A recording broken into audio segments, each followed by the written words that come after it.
Good morning to all of you. मैंने आपके लिए उत्तरवर्ती मुग़ल काल को पूरा समाप्त कर दिया।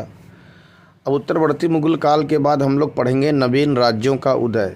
देखिए, ब्रिटिश यानी मॉडर्न हिस्ट्री को समझने के लिए नवीन राज्यों के उदय को समझना बहुत ज़रूरी है, क्योंकि अंग्रेज़ों का सामना इन्हीं छोटे छोटे साम्राज्यों से हुआ था जो उत्तरवर्ती मुग़ल काल में ही इंडिपेंडेंट यानी स्वतंत्र हो गए थे।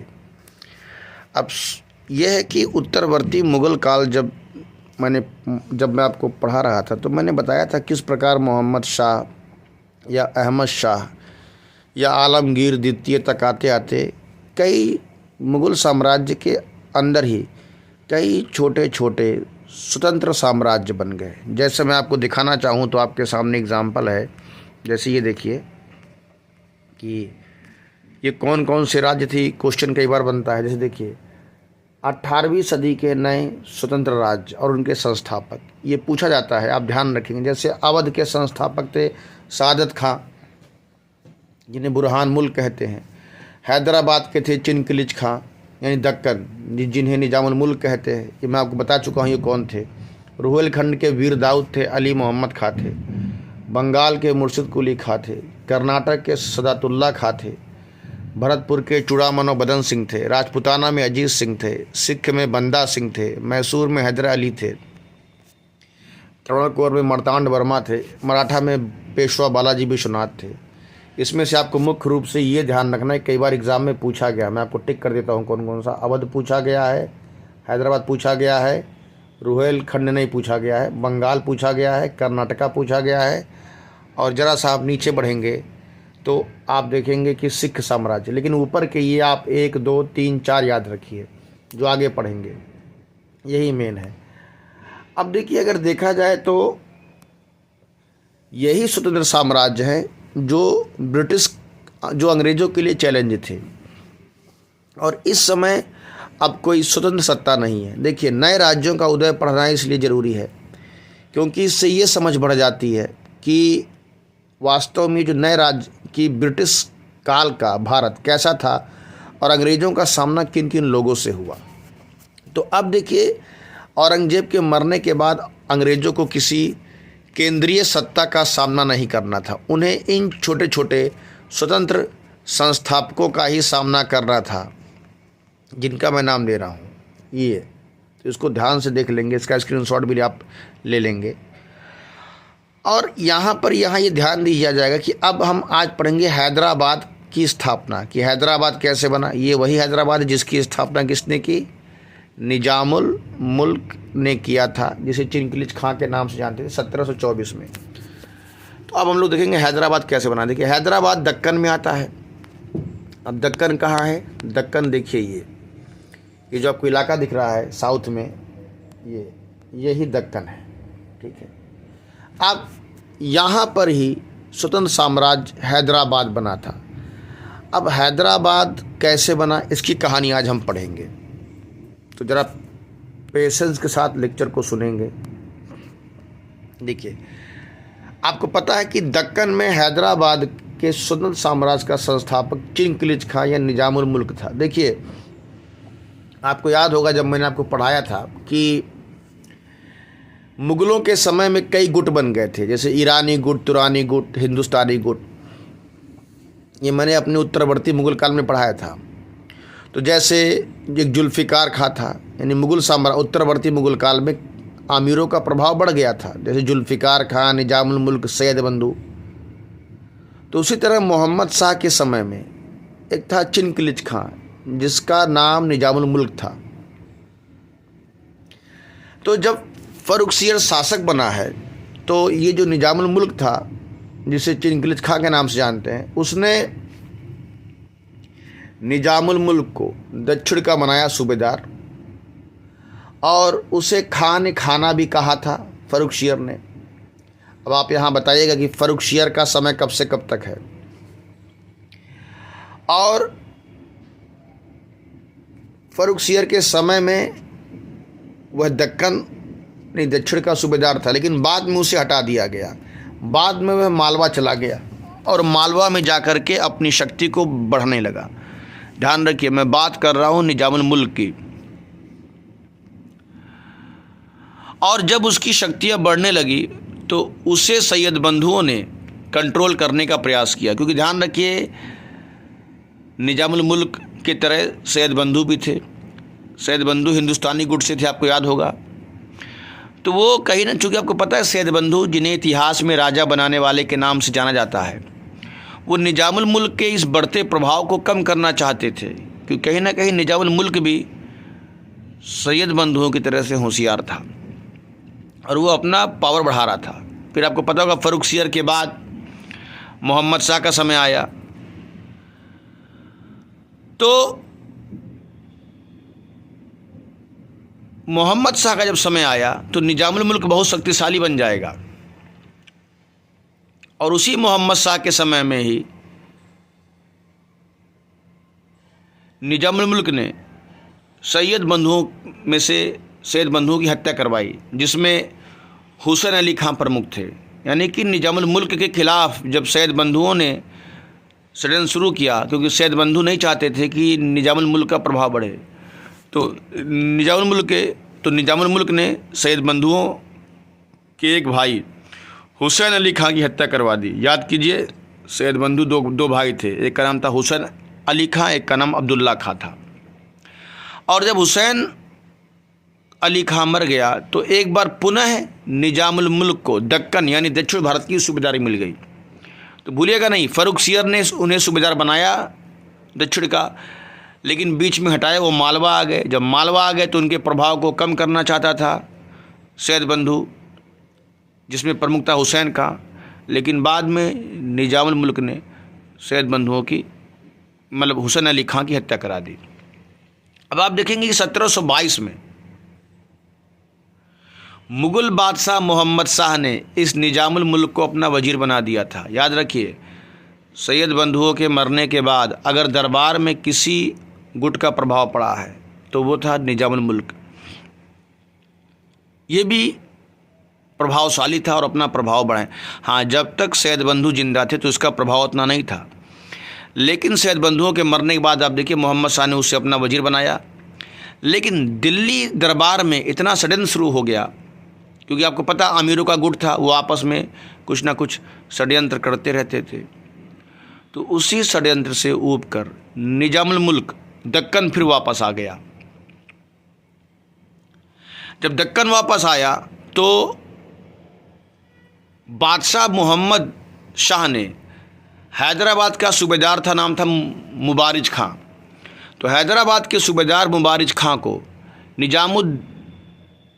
निजामुल मुल्क, यहाँ पे गलती से निजामुद्दीन लिख गया है, यहाँ पे होना चाहिए निजामुल मुल्क। ध्यान देंगे, ये गलत है, ये निजामुल मुल्क होना चाहिए, वही चिनगिलिज खां।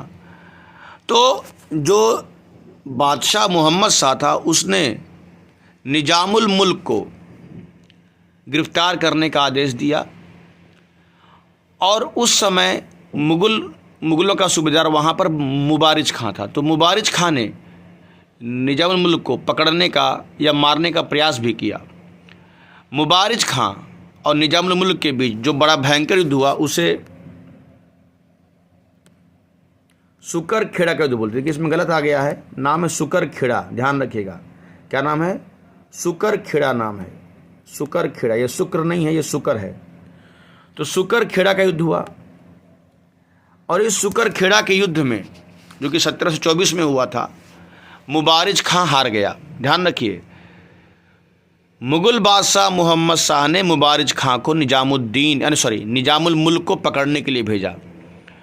निजामुल मुल्क और मुबारिज खां के बीच जो युद्ध हुआ उसे सुकर खेड़ा का युद्ध कहते हैं। और इस युद्ध में मुबारिज खान पराजित हुआ। और इस युद्ध में निजामुल मुल्क का साथ मराठाओं ने भी दिया था। तो मराठाओं की मदद से निजामुल मुल्क ने सुकर खेड़ा के युद्ध में मुबारिज खां को हरा दिया 1724 में। अब जब मुबारिज खां मर गया तो मोहम्मद शाह ये समझ गया कि निजामुल मुल्क का प्रभाव अब बढ़ चुका है, अब उसे नियंत्रित करना आसान नहीं है। और अंत में सुकर खेड़ा के युद्ध के बाद निजामुल मुल्क को मोहम्मद शाह ने मान्यता प्रदान कर दी और उसे आसफ जहाँ की उपाधि दी। ध्यान रखिए, आसफ जहाँ की उपाधि दी। किसने? मोहम्मद शाह ने। किसको? निजामुल मुल्क को। आप देखिए किस प्रकार निजामुल मुल्क के लाइफ में उतार चढ़ाव आ रहा है। वो पहले मालवा था, फिर मालवा से दक्कन आया, फिर दक्कन में उसे मोहम्मद शाह ने भगाने का प्रयास किया, लेकिन उसने मराठाओं की मदद से सुकरखेड़ा के युद्ध में 1724 में मुबारिज खां को हरा दिया। अब हैदराबाद में उसका प्रभाव बढ़ गया। दक्कन मतलब हैदराबाद कह सकते हैं, मेन वही था।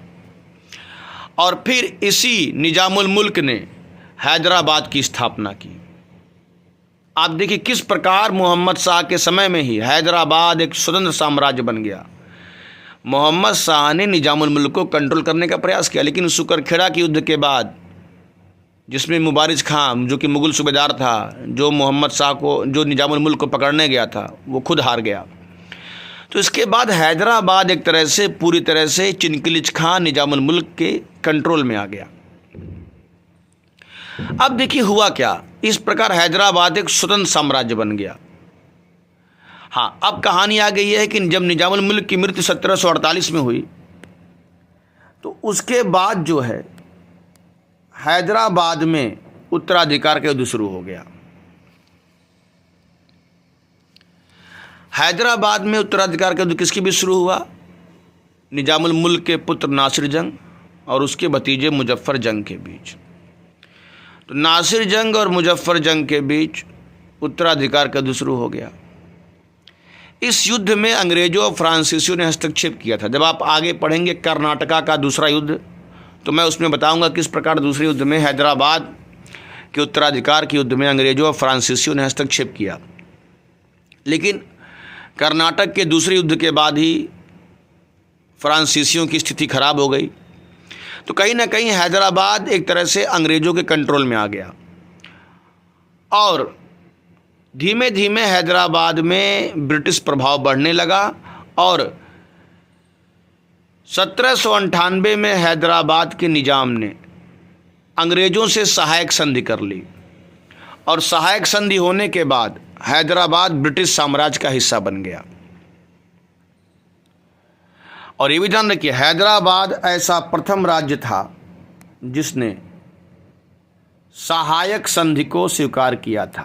ध्यान रखेंगे, हैदराबाद ऐसा प्रथम राज्य था जिसने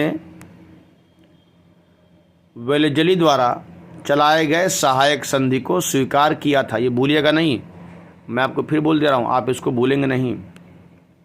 मैं आपके लिए अंडरलाइन कर दे रहा हूँ कि बहुत ही इंपॉर्टेंट चीज़ है कि हैदराबाद वह पहला था जिसने, ये हैदराबाद ऐसा प्रथम राज्य था जिसने वेलेजली की सहायक संधि को स्वीकार किया था। तो आप देखिए किस प्रकार धीमे धीमे हैदराबाद ब्रिटिश साम्राज्य का हिस्सा बन गया। ये पूरी कहानी आप ध्यान में रखेंगे कि कैसे हैदराबाद में निजामुल मुल्क आया, कैसे मोहम्मद शाह के समय में ही निजामुल मुल्क ने हैदराबाद पर अपना कंट्रोल बढ़ा लिया। मजबूर होकर मोहम्मद शाह को उसे आसफ जहाँ की उपाधि देनी पड़ी और हैदराबाद की स्वतंत्रता को मान्यता भी देनी पड़ी। इसीलिए कहा जाता है कि हैदराबाद का संस्थापक निजामुल मुल्क था। लेकिन आप देखते हैं किस प्रकार निजामुल मुल्क के मरने के बाद 1798 में हैदराबाद के निजाम ने मजबूर होकर अंग्रेज़ों से सहायक संधि कर ली। आपको पता है सहायक संधि शुरू करने वाला वेलेजली था और इसी सहायक संधि के बाद हैदराबाद ब्रिटिश साम्राज्य का हिस्सा बन गया। तो ध्यान रखेंगे 1798 में हैदराबाद ब्रिटिश साम्राज्य का हिस्सा बन गया। अब आगे हम पढ़ेंगे सिख साम्राज्य के बारे में। देखिए सिख साम्राज्य, कि सिख साम्राज्य का कैसे उदय हुआ, कैसे